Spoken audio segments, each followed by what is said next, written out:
Bonjour et bienvenue sur Apprends avec Elisa. Dans la vidéo d'aujourd'hui, je vais vous raconter une histoire de mon adolescence. Alors, c'est parti.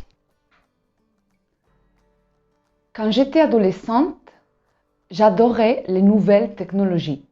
J'adorais l'informatique. Quand j'avais 14 ans, j'aimais l'informatique et j'adorais les technologies. Alors, je me rappelle qu'un jour, en rentrant du lycée, ma famille m'attendait pour déjeuner ensemble. Je me rappelle qu'il y avait mon père, mon frère aîné, ma mère et moi.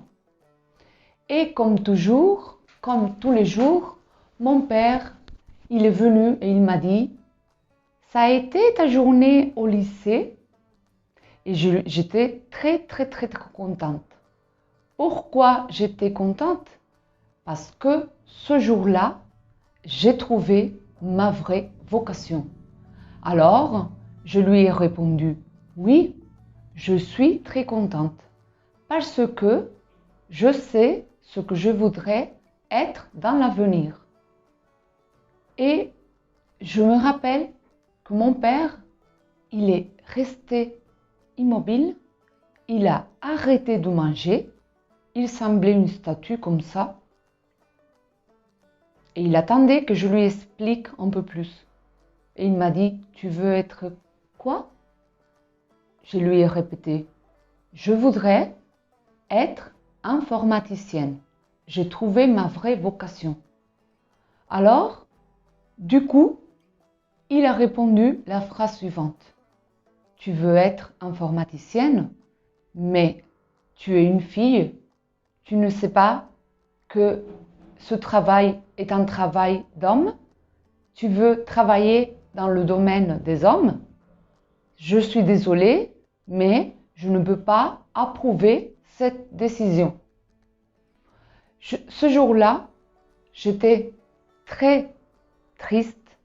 Ce jour-là, j'étais très déçue parce que ce n'était pas la première fois que mon père méprisait, ce n'était pas la première fois que mon père annulait mes décisions. Alors, je me rappelle que, comme dans des occasions précédentes, il avait fait que mes propres désirs s'enfuient.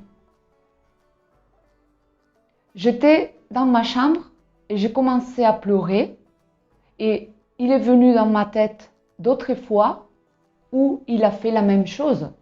Je me rappelle très bien que quand j'avais 6 ans, plus ou moins, on était dans un magasin de jouets et il y avait toute une section où il y avait des jouets comme des camions, il y avait, je me rappelle qu'il y avait un Sylvester Stallone que j'adorais.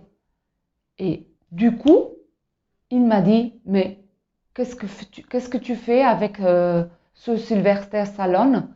Ça c'est pour les garçons. Moi, je ne comprenais rien. Il y avait des jouets pour les garçons et des jouets pour les filles. J'étais complètement bloquée. Et du coup, je continuais dans ma chambre à pleurer et à me rappeler des occasions où mon père m'a marquée. Et je me rappelle très bien qu'une fois, on était à table avec ma mère, mon frère aîné, lui et moi. Et cette fois-ci, je lui ai dit que je voulais être ingénieur, que je voulais aller à la fac. Et du coup, il a commencé à rire. Il a ri pendant très longtemps et il a dit la phrase suivante. « C'est la deuxième fois que tu viens me raconter que tu veux être ingénieure informaticienne, mais je suis désolée, je ne peux te payer tes études à l'université. Je dois choisir entre ton frère et toi et je préfère lui payer les études à lui. » Alors, J'espère que tu finisses ton bac et que, au lieu de gérer une entreprise, tu gères ta propre maison. J'avais un nœud dans ma gorge et je suis restée bouche bée. Je n'avais rien à dire. Alors, pendant plusieurs fois, mon père m'a détruit mes projets.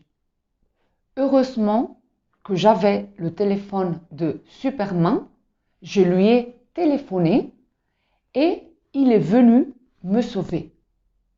Alors, il m'a sauvé des préjugés sexistes, il m'a sauvé d'un avenir erroné et maintenant, vous me voyez ici comme une personne libre, libre de préjugés sexistes et libre d'idées tout à fait anciennes et rétrogrades.